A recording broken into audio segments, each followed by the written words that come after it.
السلام عليكم ورحمة الله تعالى وبركاته. مرحبا بكم في قناة سمير رشيد. اليوم ان شاء الله غادي نشارك معكم فيديو جديد. غادي نحضر معكم طاجين ديال السردين كواري. كيجي لذيذ بزاف، كيجي معلك. تبعوا غير النصائح وطريقة تحضيره ان شاء الله غادي ينجح معكم 100%. خليكم مع المقادير وطريقة تحضير الفرن مزيان.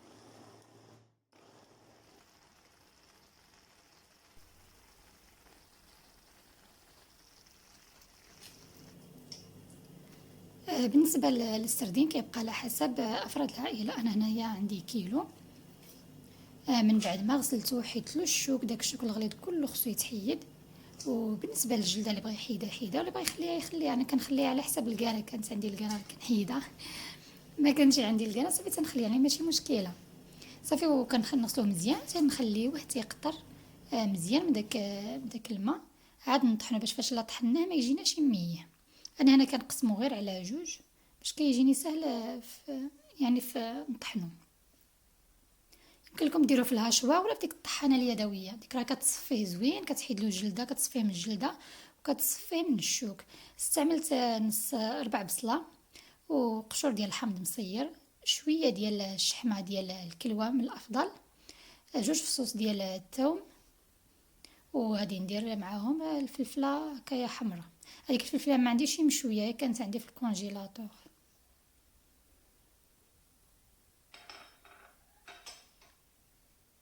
غادي نضيف تقريبا 3 المعالق ديال القزبور والمعدنوس.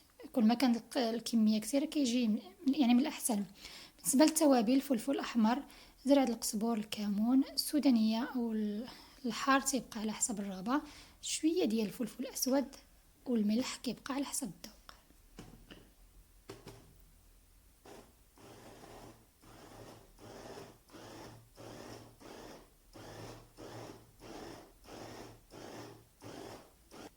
من بعد ما طحن داك المكونات مع داك السردين، ومن الاحسن ما تطحنوهش بزاف حتى يرجع يعني مطحون بزاف كما تنقولوا مبيصر، يبقى شويه واقف باش فاش نجيو نكوروه ما يتحليناش، يعني يتكور بسهوله. صافي انا كنمزج داك المكونات مزيان مع داك السردين باش كينسجموا، وكنبقى ندير في الكويرات كيبقاو على حسب الرغبه. كانت العائله يعني كبيره كنديرهم صغار، كانت العائله يعني جوج ثلاثه كبيبرين. فاش كنخليو هذاك السردين شويه يعني واقف كيبغي كتجمع لينا. بالنسبه للاصوص غادي ندير واحد 4 بصله، ولا بصله تكون صغيره. درت 3 ديال الحبات ديال الطماطم او مطيشه، ودرت الثوم 3 ولا 2 ديال الفصوص ديال الثوم. كنطحنهم، كنطحن ديك لاصوص يعني غير شويه، ماشي تترجع عاصر، يعني شويه كتبقى واقفه. كندير الطاجين ديالي فوق البوطه وكنضيف الزيت، كنزيد عليهم ديك لاصوص اللي طحنت،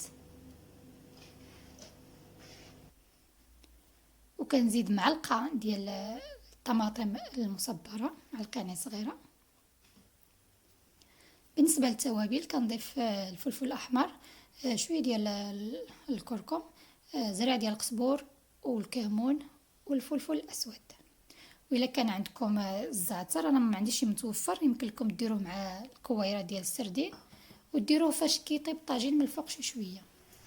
هنا استعملت معلقه كبيره ديال القزبور والمعدنوس، تنحرك ديك التوابل باش ينسجموا مع ديك لاصوص. وغادي نخليها تغلى، يعني تقلى لي واحد شي شويه، ودوك التوابل يطلقوا شي شويش ويغلى، يعني تتحسوا بان ديك لاصوص بدات كتغلي. عاد نضيفوا داك الكويرات. الا ضفنا داك الكويرات ولاصوص بارده يقدروا يتحلوا لينا في لاصوص، وتجينا واحد لاصوص ما جينا واحد الطاجين يعني ما فيش المنظر. صافي هنايا كنضيف داك الكويرات،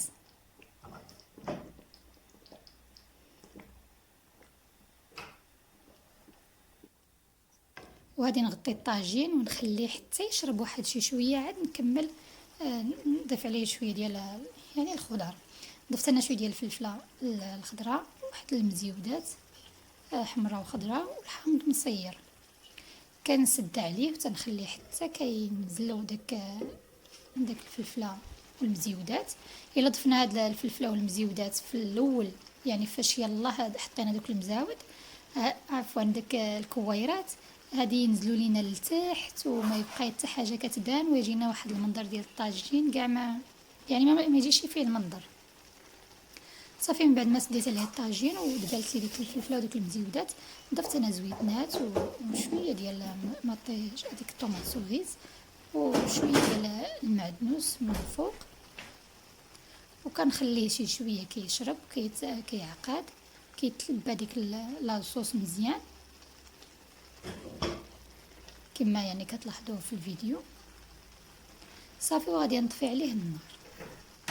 انا هنايا راني طفيت عليه، غير كتعرفوا ان الطاجين فاش كيبقى فوق البوطه يعني كيزيد ما كيشد سخوني كيزيد كيغلى، يعني من الاحسن فاش تطفيو عليه حيدوه من ديك البلاصه اللي كان كيطيب فيها. يعني صافي انا من بعد ما طفيت عليه وبرد شي شويه، انا هنايا كنوريكم غير داك لاصوص كي جات وداك الكويرات بقاو شادين، يعني شادين مزيان، يعني ما تحلوش مع ديك لاصوص. جا واحد الطاجين لذيذ، وغير جربوه بهذه الطريقه اللي شاركت معكم، راه كيجي في صراحه لذيذ بزاف، كيجي ملبي. كنتمنى هذا الفيديو ينال اعجابكم. ما تنساوش ديروا لايك الفيديو وتشتركوا في القناه وتفعلوا الجرس باش يبقى يوصلكم كل جديد. ومع السلامه، فيديو اخر في وصفه اخرى ان شاء الله.